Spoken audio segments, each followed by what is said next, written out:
की जीत हमारी है, अगली बारी बंगाल है दीदी।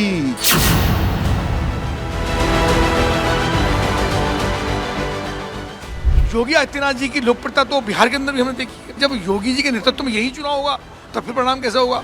सवाल यही है, बिहार में हारा विपक्ष 2027 में यूपी जीत पाएगा? ये सवाल इसलिए क्योंकि अखिलेश यादव ने बिहार में एनडीए को हराने के लिए पूरी ताकत झोंक दी थी। समाजवादी पार्टी ने बिहार में एक भी उम्मीदवार नहीं उतारा था, फिर भी अखिलेश यादव ने दल बल के साथ बिहार में 28 रैलियां की और आरजेडी, कांग्रेस, वामपंथी दलों के लिए वोट मांगे।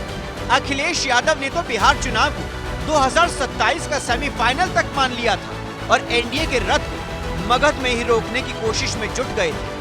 अवध के बाद अब मगध में भी ये लोग हारने जा रहे हैं। बिहार की जनता ने रथ रोका था, एक बार फिर बिहार की जनता बीजेपी का रथ रोकने जा रही है। लेकिन मगध की जंग में यूपी के सीएम भी एनडीए की ओर से मोर्चा संभाले हुए थे और वो भी बिहार की धरती से गांधी जी के तीनों बंदरों का जिक्र करते हुए बिना नाम लिए अखिलेश पर निशाना साधते दिखे। आज इंडी गठबंधन के 3 और बंदर आ गए। ये 3 बंदर पप्पू, टप्पू और अप्पू के नाम पर।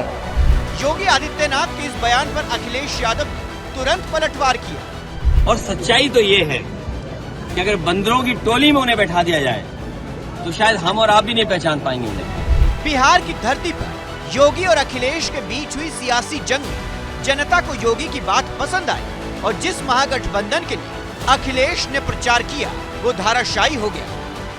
ये जीत बीजेपी के लिए यूपी में 2027 के विधानसभा चुनाव की राह आसान कर सकती है। जनता तय करती है, लोकतंत्र में जनता तय करती है। अखिलेश जी कहने कुछ नहीं हुआ, अखिलेश जीता बोलते हैं, जनता उतनी नाराज उनसे होती जा रही है। उनको 2-4 साल अब चुप रहना चाहिए। ये जो नतीजे हैं इसका 2027 में क्या परिणाम आप देख रहे हैं? 2027 में अच्छा आएगा।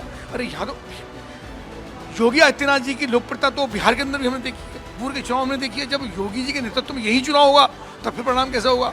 तो हमको लगता है कि बिहार का ज्यादा परिणाम उत्तर प्रदेश के उससे शानदार परिणाम है। बीजेपी ने बिहार में घुसपैठ को बड़ा मुद्दा बनाया, उस मुद्दे पर जनता से वोट मांगा और नतीजा सामने है।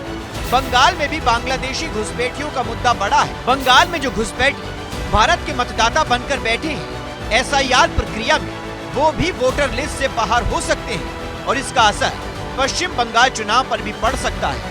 अगली बारी बंगाल है दीदी, क्योंकि आपने भी बांग्लादेशी और रोहिंग्या घुसपैठियों के अराजकता के बल पर